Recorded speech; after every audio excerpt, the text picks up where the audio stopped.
തിരികെ Olympics വിശേഷങ്ങളിലേക്കാണ്. Olympics ആഘോഷങ്ങൾക്ക് ഔദ്യോഗിക തുടക്കമായിരിക്കുന്നു. സെൻ നദിക്കരയിൽ ഓളപ്പരപ്പിലൂടെ താരങ്ങളുടെ പരേഡ് പുരോഗമിക്കുകയാണ്. ഉദ്ഘാടന ചടങ്ങിന്റെ ലക്ഷ്യങ്ങളാണ് സാക്ഷിയായതും. വിവരങ്ങളുമായി ഹരി ചേരുന്നുണ്ട് സ്പോർട്സ് ഡെസ്കിൽ നിന്നും. ഹരി, കൂടുതൽ വിവരങ്ങൾ എങ്ങനെയാണ്?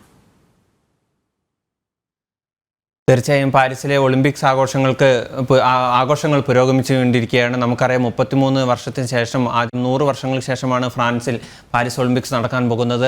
അതിൻ്റെ വലിയ രീതിയിലാണ് ആരാധകരും എല്ലാവരും ഉറ്റുനോക്കുന്നത്. നമുക്കറിയാം, ആദ്യമായി ഒളിമ്പിക്സിൻ്റെ ചരിത്രത്തിൽ തന്നെ ആദ്യമായിട്ടാണ് ഒരു നദിയിൽ ഒളിമ്പിക്സ് ആഘോഷങ്ങൾ തുടക്കമാകുന്നത്. നമുക്കറിയാം ഫ്രാൻസിലെ സെൻ നദിയിലാണ് ആഘോഷങ്ങൾ പുരോഗമിച്ചുകൊണ്ടിരിക്കുന്നത്. ഏകദേശം 15,500ഓളം കായിക താരങ്ങളാണ് ഈ ഇന്നത്തെ പാരീസ് ഒളിമ്പിക്സിൽ പങ്കെടുക്കുന്നത്.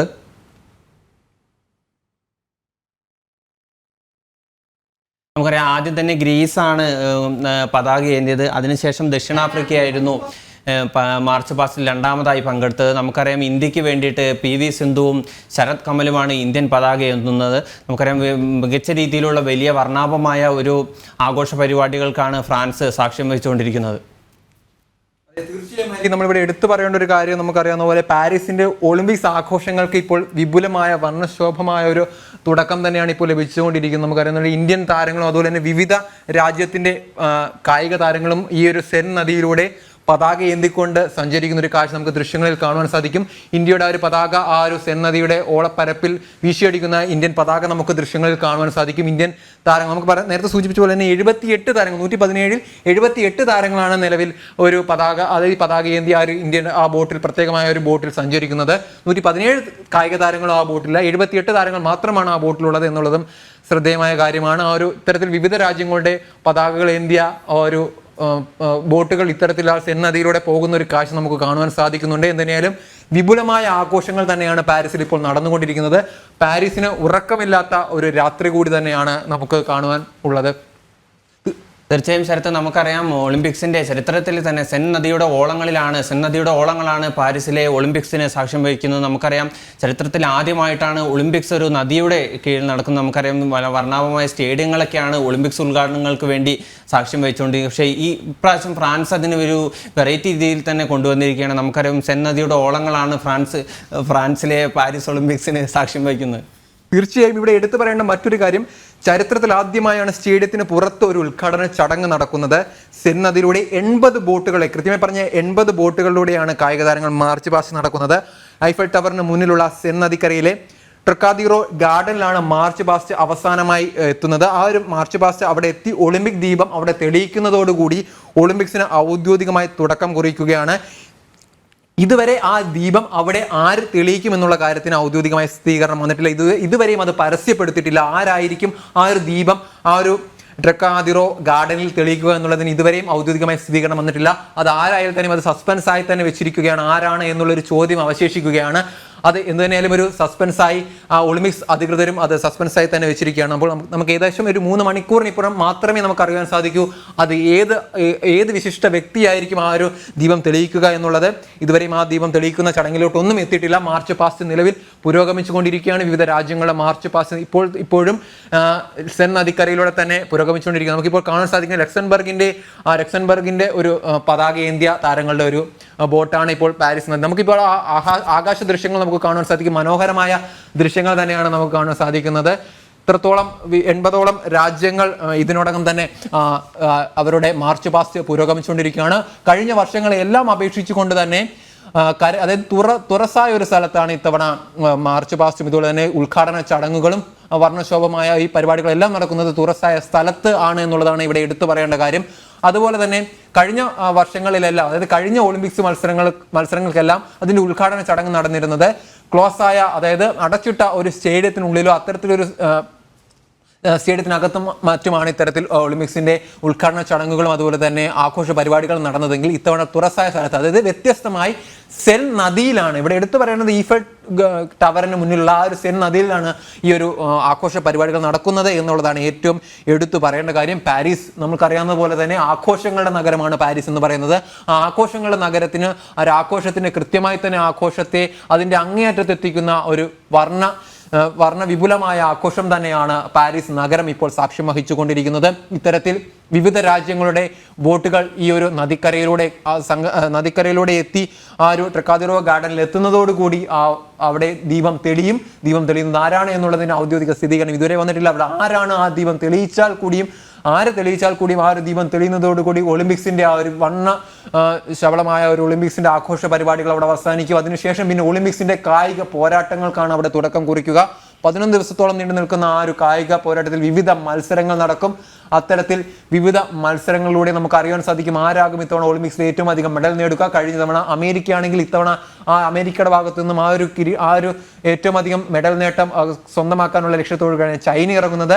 അതേസമയം ഇന്ത്യയാകട്ടെ കഴിഞ്ഞ തവണ നേടിയ 7 മെഡൽ എന്ന നേട്ടം ഇരട്ടിയാക്കുക, 2 അക്കത്തിൽ എത്തിക്കുക എന്ന ലക്ഷ്യത്തോടു കൂടി തന്നെയാണ് ഇന്ത്യ ഇറങ്ങുന്നത്. എന്തുതന്നെയാലും മെഡൽ പ്രതീക്ഷയിലാണ് എല്ലാ താരങ്ങളും ഇറങ്ങുന്നത്. അല്ലേ ഹരി?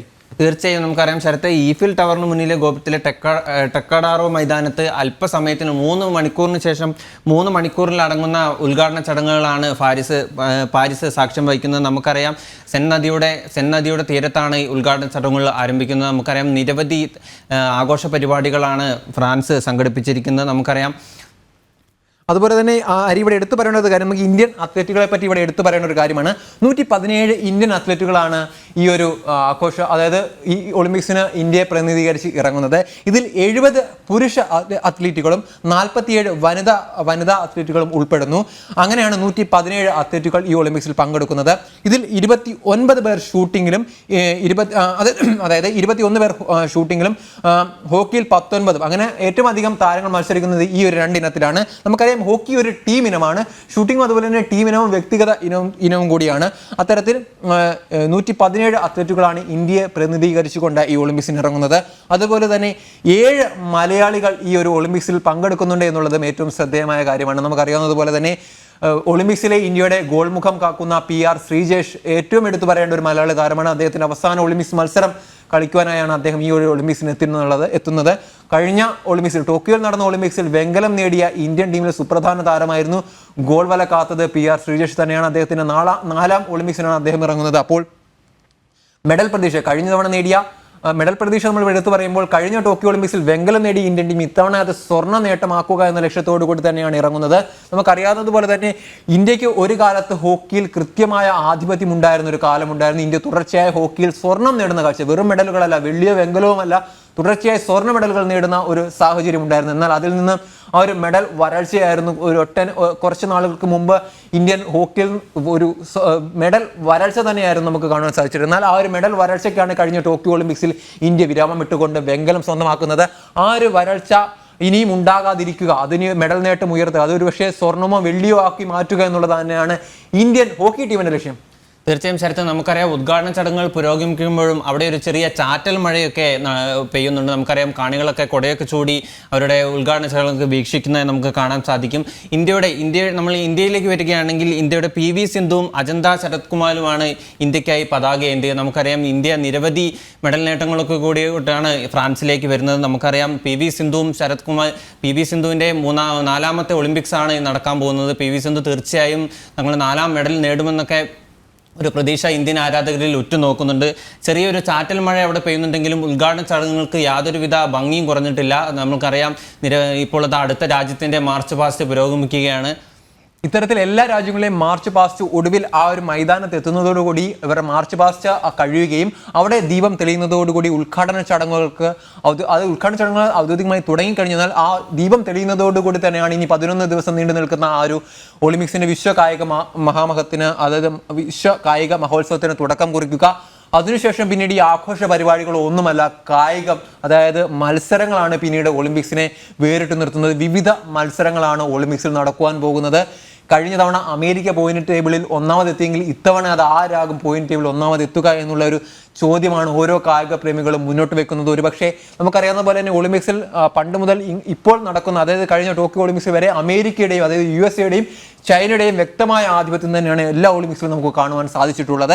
എന്നാൽ ഇത്തവണ ഒളിമ്പിക്സിൽ അത് ആ മെഡൽ പട്ടികയിൽ ആരൊന്നാമതെത്തും? നമ്മൾ നേരത്തെ സൂചിപ്പിച്ചതുപോലെ തന്നെ ചൈനയുണ്ട്, അതുപോലെ തന്നെ USA ഉണ്ട്. ഇനി ജപ്പാൻ പോലെയുള്ള രാജ്യങ്ങൾ ഈ ഒരു മെഡൽ പട്ടികയിലേക്ക് മുന്നേറുമോ, അതോ ഇന്ത്യ പോലെയുള്ള രാജ്യങ്ങൾ ഇത്തരത്തിൽ ഇവരുടെ ഒരു മെഡൽ പ്രതീക്ഷയ്ക്ക് മങ്ങലേറ്റുകൊണ്ട് ഇവർക്ക് മെഡൽ മെഡൽ നേടാവുന്ന ഇനങ്ങളിലെല്ലാം ഇന്ത്യൻ താരങ്ങൾ മെഡൽ നേടിക്കൊണ്ട് ഇന്ത്യ വ്യക്തമായ ഒരു ആധിപത്യം ഉണ്ടാക്കുമോ എന്നുള്ള ചോദ്യങ്ങളെല്ലാം അവശേഷിക്കുകയാണ്. എന്ത് തന്നെയായാലും ഒളിമ്പിക്സിന്റെ വിശ്വമഹാമഹത്തിന് ഇപ്പോഴും ആരംഭിച്ചുകൊണ്ടിരിക്കുകയാണ്.